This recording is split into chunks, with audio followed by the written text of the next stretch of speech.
আসসালামু আলাইকুম। এখন শুনবেন সংবাদ শিরোনাম। চাকসু নির্বাচনের প্রচারের সময় শেষ হচ্ছে আজ। ক্যাম্পাস চষে বেড়াচ্ছেন প্রার্থীরা, রাকসুতেও জমজমাট প্রচার। কর্মসূচিতে পুলিশি বাধার প্রতিবাদ সহ 4 দফা দাবিতে চলছে এমপি ও ভুক্ত শিক্ষকদের কর্মবিরতি। কোথাও পাঠদান বন্ধ, কোথাও চলছে। সারা দেশে দ্বিতীয় দিনের মতো চলছে টাইফয়েডের টিকাদান। শিশুদের নিয়ে কেন্দ্রগুলোতে অভিভাবকদের ভিড়।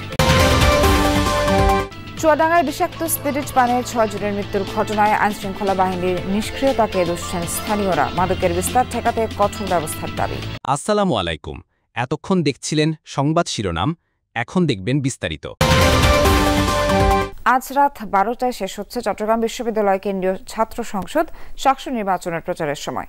তাই শেষ মুহূর্তে ভোটারদের মন জয় সকাল থেকে ক্যাম্পাস চষে বেড়াচ্ছেন প্রার্থীরা। প্রচারণার শেষ দিনের একটি মুহূর্ত যেন নষ্ট করতে চান না প্রার্থীরা।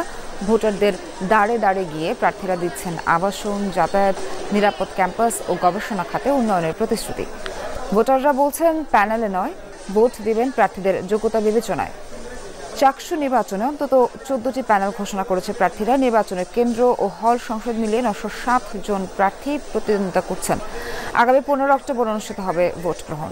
প্রার্থীরা কিন্তু এরই আগেই তাদের যে গণসংযোগ সেটি শেষ করেছেন। এখন শেষ মুহূর্তে কেবলমাত্র তাদের যে ব্যালট নাম্বার সেটি যাতে ভোটারদের কাছে সঠিকভাবে পৌঁছানো যায় সেই কাজটি এখন শেষ মুহূর্তে করছে। আমরা এই মুহূর্তে ব্যবসায়িক প্রশাসন অনুষদের সামনে রয়েছে। এখানে বিভিন্ন প্যানেল, বিশেষ করে ছাত্র শিবির এবং ছাত্র দলের যে প্যানেলগুলো রয়েছে সেই প্যানেলের ভিপি এবং জিএস প্রার্থীরা এখানে এসেছেন। তারা গণসংযোগ করেছেন এবং তাদের সাথে সাথে অন্যান্য যে ছোট ছোট প্যানেলগুলো রয়েছে এবং স্বতন্ত্র প্রার্থীরা রয়েছেন তারাও কিন্তু সমান তালে গণসংযোগ করছেন। আমরা দেখছি শেষ মুহূর্তে কিন্তু প্রার্থীরা এবং শহরের মাঠেও তারা গণসংযোগ করছেন, বিশেষ করে বটতল স্টেশন এবং ষোলশহর স্টেশন তারা গণসংযোগ করছেন, বিশেষ করে বটতল স্টেশন এবং ষোলশহর স্টেশন। এই দুটি জায়গা থেকে বিশ্ববিদ্যালয়ের শিক্ষার্থীরা শাটল ট্রেন যোগে কিন্তু ক্যাম্পাসে আসেন। সেখানে একটি বড় ধরনের প্রচারণার একটি সুযোগ রয়েছে। সেই সুযোগটিও আসলে এখানকার যারা প্রার্থীরা রয়েছেন তারা মিস করতে চান না। আমরা দেখছি আজকে যেহেতু পরীক্ষা এবং ক্লাস রয়েছে, শিক্ষার্থীরা এসেছেন ক্যাম্পাসে এবং সেই অনাবাসিক শিক্ষার্থীদের কাছে নিজেদের ব্যালট নাম্বার আসলে পৌঁছে দিতে এবং তাদের যে প্রতিশ্রুতি সেটি আসলে তুলে ধরছেন প্রার্থীরা। এবং সকাল থেকে আমরা দেখছি যে প্রার্থীরা তাদের যে গণসংযোগ কার্যক্রম সেটি করছেন। ছাত্র দলের মনোনীত যারা প্রার্থীরা রয়েছেন তারা আসলে বারবারই বলছেন তারা নানা ধরনের অভিযোগ নির্বাচন কমিশনে দিয়েছেন, সেই অভিযোগগুলো কিন্তু এখনো পর্যন্ত সুরাহা করেনি। রাজধানীতে শিক্ষকদের কর্মসূচিতে পুলিশি বাধার প্রতিবাদ সহ 4 দফা দাবিতে এমপিওভুক্ত শিক্ষা প্রতিষ্ঠানগুলো চলছে শিক্ষকদের অনির্দিষ্টকালের কর্মবিরতি। তবে শিক্ষা প্রতিষ্ঠান ভেদে দেখা গেছে ভিন্ন ভিন্ন চিত্র। অনেক এমপিওভুক্ত স্কুল কলেজে সকাল থেকে শিক্ষকরা উপস্থিত থাকলেও পাঠদান থেকে বিরত রয়েছেন। দাবি দাওয়া পূরণ না হওয়া পর্যন্ত কর্মসূচি চালিয়ে যাওয়ার ঘোষণা তাদের। আবার কোথাও কোথাও যথারীতি ক্লাস চলছে। যেসব শিক্ষা প্রতিষ্ঠানে পাঠদান চালু রয়েছে সেখানকার শিক্ষকরা বলছেন আন্দোলন কর্মসূচির সাথে সংহতি রয়েছে তাদের, কিন্তু শিক্ষার্থীদের ক্ষতির কথা চিন্তা করে পাঠদান কার্যক্রম চালিয়ে যাচ্ছেন তারা। রোববার রাজধানীতে প্রেস ক্লাবের সামনে 20% বাড়ি ভাড়া সহ বিভিন্ন দাবিতে অবস্থান কর্মসূচি পালন করছিল এমপিওভুক্ত শিক্ষকরা। এ সময় পুলিশের সাথে ধাওয়া পাল্টা ধাওয়া হয় তাদের। লাঠিচার্জ ও সাউন্ড গ্রেনেড ছোড়ে পুলিশ। শিক্ষকের উপরে যে হামলা হয়েছে তার প্রতিবাদে এবং কর্মবিরতির জন্য আমরা আজকে সবাই কর্মবিরতিতে বসছি। যতক্ষণ পর্যন্ত আমাদের দাবি দেওয়া শেষ না হয় অথবা কেন্দ্রীয়ভাবে নির্দেশ না আসে ততক্ষণ আমাদের এই কর্মবিরতি চলতে থাকবে। আমাদের আন্দোলন অব্যাহত থাকবে যতদিন পর্যন্ত জাতীয়করণ করা না হবে। আমরা কেন্দ্রের নির্দেশে আমরা কর্মবিরতিতে থাকব। খুলনাতে এমপিওভুক্ত যে স্কুলগুলো রয়েছে সোয়ার, তার বেশি সংখ্যক স্কুলই যদি বলি 2-1টি হাতে গোনা ছাড়া কোনো স্কুলেই পাঠদান চলছে না। সকাল থেকে শিক্ষার্থীরা স্কুলে আসলেও এখন সব স্কুল প্রাঙ্গণ কিন্তু একেবারেই শূন্য। অর্থাৎ যেহেতু শিক্ষার্থীরা স্কুলে এসেছিল, এসে শুনেছে যে তাদের ক্লাস হবে না, সে কারণে শিক্ষার্থীরা আসলে বাড়ি চলে গিয়েছে। তবে শিক্ষক যারা রয়েছে তারা এখনও স্কুল অভ্যন্তরী অবস্থান করছে। আমরা যে স্কুলটিতে রয়েছে এটি নগরীর একটি এমপিওভুক্ত স্কুল, মাধ্যমিক স্কুল। যদি দেখায় যে এই স্কুলে যে সমস্ত শিক্ষকরা রয়েছেন তারা কিন্তু তাদের যে শিক্ষক মিলনায়তন কক্ষটি রয়েছে সেখানে তারা অবস্থান করছে। তাদের সঙ্গে কথা হয়েছে, তাদের যে 3 দফা দাবিতে তারা যে আন্দোলন করছে। শিশুদের টাইফয়েড থেকে সুরক্ষায় সারা দেশে দ্বিতীয় দিনের মতো চলছে জাতীয় টাইফয়েড টিকাদান কর্মসূচি। সকাল থেকেই রাজশাহী, জামালপুর, খুলনা, ময়মনসিংহ, রংপুর সহ দেশ জুড়ে এই প্রতিষেধক দেওয়া হচ্ছে। মাসব্যাপী এই কর্মসূচিতে সরকার প্রায় 5 কোটি শিশু কিশোর কিশোর কিশোরীকে বিনামূল্যে এই টিকা দিচ্ছে। অনলাইনের পাশাপাশি জনসনদ ছাড়া ম্যানুয়াল পদ্ধতিতেও এই টিকার জন্য রেজিস্ট্রেশন করা যাচ্ছে।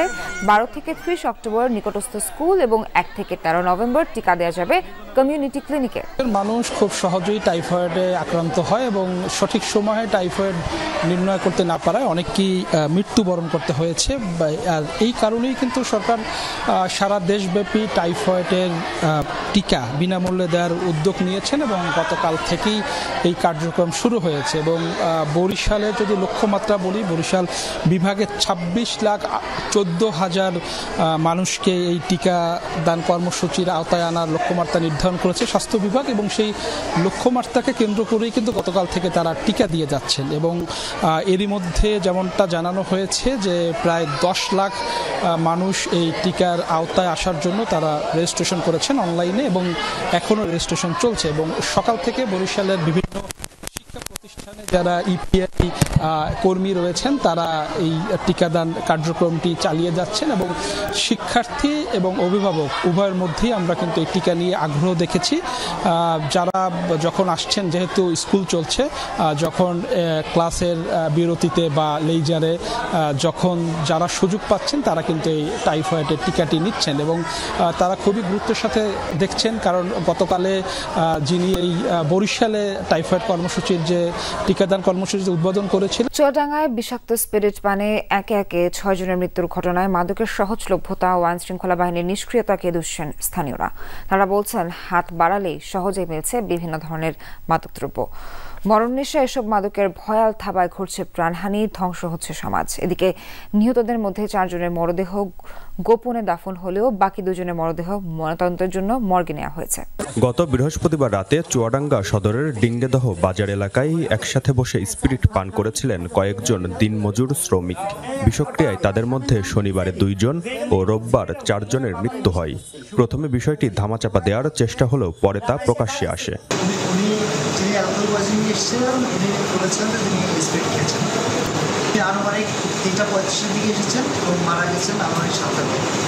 একই ইউনিয়নের 6 জনের মৃত্যুর ঘটনার জন্য মাদকদ্রব্যের সহজলভ্যতাকে দায়ী করছেন স্থানীয়রা।